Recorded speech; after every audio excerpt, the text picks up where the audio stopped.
On any given day, thousands of Kenyans will stream into various fast food restaurants for a quick bite. These customers are mostly attracted by the quick service offered by these diners. The Kenyan fast food market is dominated by multinational companies. However, a few Kenyan entrepreneurs are making a foray into this competitive industry. Among them is Kidir Adam, the owner of Snagit. I always wanted to do my own business, so I tried many different things. So while I was still working, I tried, for example, to import some items from China and sell them. I brought in cars from the UK, through some friends. But I always realized that I was never able to do justice either to my job or to the business. To be honest, Snagit was not the plan. The plan was, I've been doing supply chain for so long, let me try and bring some products in from China. So that sort of moved my mind from going into, distribution or trading to a retail kind of business. And the only business I'd ever done when I was on campus was, I was a delivery driver for pizzas when I was on campus. So I said, okay, the only thing I know is food. So that's how Snagit came into the picture. Kidir, a mechanical engineer by training, resigned from a senior position at a global firm so as to follow his dream. A self-confessed people person, Kidir wanted to engage in a business that he was passionate about. My strength has always been with people. And when I got into the trading environment, I found it boring. I found that while it made business sense on paper, it wasn't me. And I didn't want to go into a business that was, just replicating what I was doing in the company. The reason I wanted to move out was I wanted to do something that I'm passionate about. Kidir, like many entrepreneurs before him, had his doubt about venturing into self-employment full-time. With a young family to take care of and a burgeoning career at an international company, he was not sure whether he was making the right choice. I was then at least very used to that security. That financial security is scary. It's a killer. You don't realize it, but that end of month paycheck, the benefits, insurance, etc., especially for somebody who has a growing family, which is my case, by the way. I think that fear of what will happen, if it doesn't work, I think that was always holding me back. Established in March 2014, Snagit currently has 2 branches. Its maiden branch was established at Adams Arcade, while the second one was opened a year later at the Snagit Center. In any retail business, the choice of location is key to the failure or success of the enterprise. In the food business, or in any retail business, it's a numbers game. While you might be afraid of the rents, while you might be afraid of the utilities, if you can't have the traffic to drive the numbers, eventually you're going to have a difficult business. So my current philosophy is look for an affordable but a prime location. And do what's done before.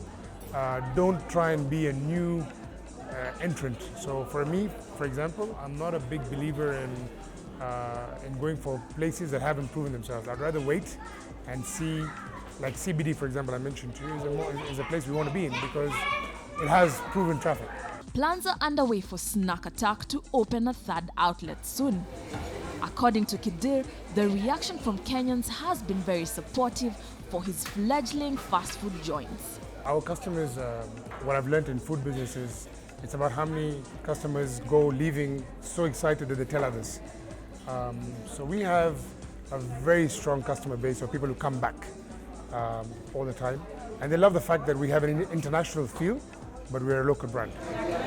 Attracted by regional economic growth and growing middle class, many multinational food chains have entered the Kenyan market so as to get a piece of the proverbial pie. Competition among overseas restaurant chains has been on the rise since KFC, owned by Yum Brands, became the first US-based fast food chain to enter Nairobi in 2011.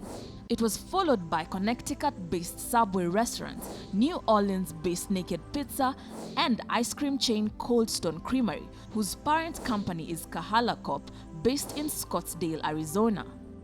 Domino's Pizza made an entry into the market in late 2014, while South African fast food joint Score opened its doors to the public in the early 2000s. When we came in about 2 years ago, at that time the market was still very open for new brands.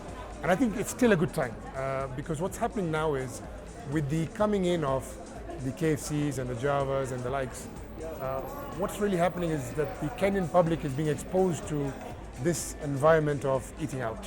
And we're riding the wave. In Kidir's opinion, the growth and development of the fast food industry is a good thing for the Kenyan economy. This is due to the fact that related industries offer direct and indirect jobs to thousands of Kenyans.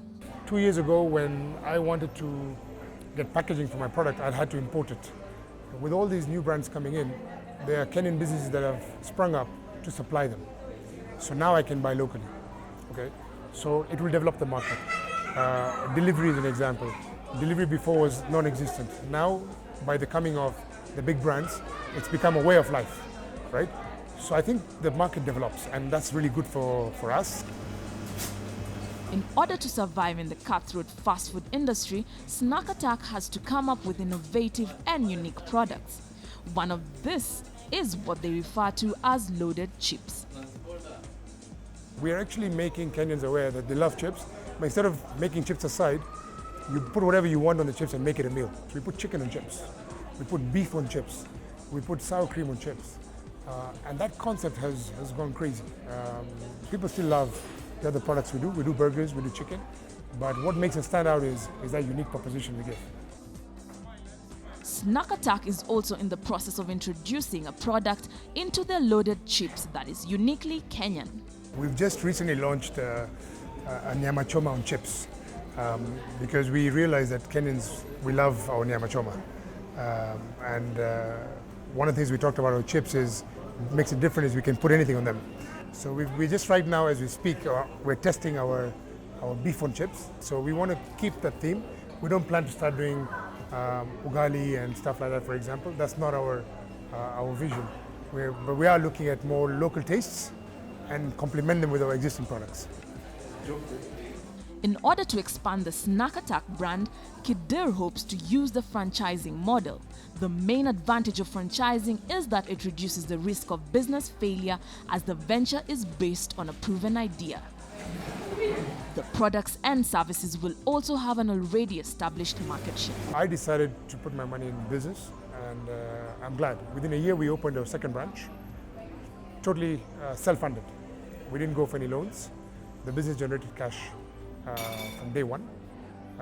We broke even within 3 months, which means that today this business pays for itself. The business inside it pays for itself. And whatever we sell to a franchisee will also hopefully pay itself. Even though entrepreneurship can be very demanding, the pros far outweigh the cons. The biggest challenge you'll have moving into business is how suddenly you have the cash flow. You know, you're used to a monthly paycheck. I used to look forward to the end of the month. Now it's one of my worst days. I have to pay 25 people. So I think there's a mind shift, number one. There is no real switching off. But the interesting thing is that it's fun. You know, while you're not switching off, it's not like somebody's making you not switch off. It's just by design. You know, I'm at home and I'm sitting, I'm relaxing, and I'm browsing some websites on how to make my business better. Or we're developing a new product. So it's exciting. The fulfillment of having people working for you. There's some people who have been with us here starting off as very junior people, and now they're extremely experienced. That's really, really satisfying. Kidir credits the success of his venture to the mentorship from other entrepreneurs that he has received. Having the advice of someone who has been around the block is always useful to a new venture. The owner of Java, Kevin Ashley, he's become a friend, and he's a mentor for me. And I sit with him every 2-3 months, and he gives me an hour of quality time. And I can't thank him enough, but I'll tell you that the sessions I've had with him have been extremely powerful. Because somebody who's got 16, 17 years experience in Kenya, in the business that I'm trying to grow, and he's done it. So when he sits with me and he tells me, Khidr, look, this, you need to do it differently. This is the guidance he's given me on locations, on our menu designs, etc. For me, they've been amazing. And I think anybody who would like to go into business should not be afraid to reach out. I reached out to Kevin and he said yes. And that's what I would recommend to any entrepreneur. Reach out for the people who are most successful. You'd be amazed that they're willing to help. Just be humble and tell them what you don't know. So, what last gems of wisdom does Khidr have for aspiring entrepreneurs? Do it while you still have the energy and drive. Don't wait till I have, till I'm 45 and then I'll look into getting into business. That doesn't mean I would say if you're 45, don't get into business. But I think if you have a good idea and if you have the passion, that's number one. Number two, I think it's important that you do your maths. Most of us who have been working, we never looked at accounts.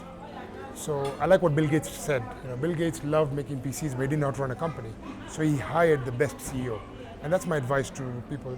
Know your strengths, and if you're not good at something, make sure you hire that part for your business, because you need strong accounting in business. You need strong marketing in business.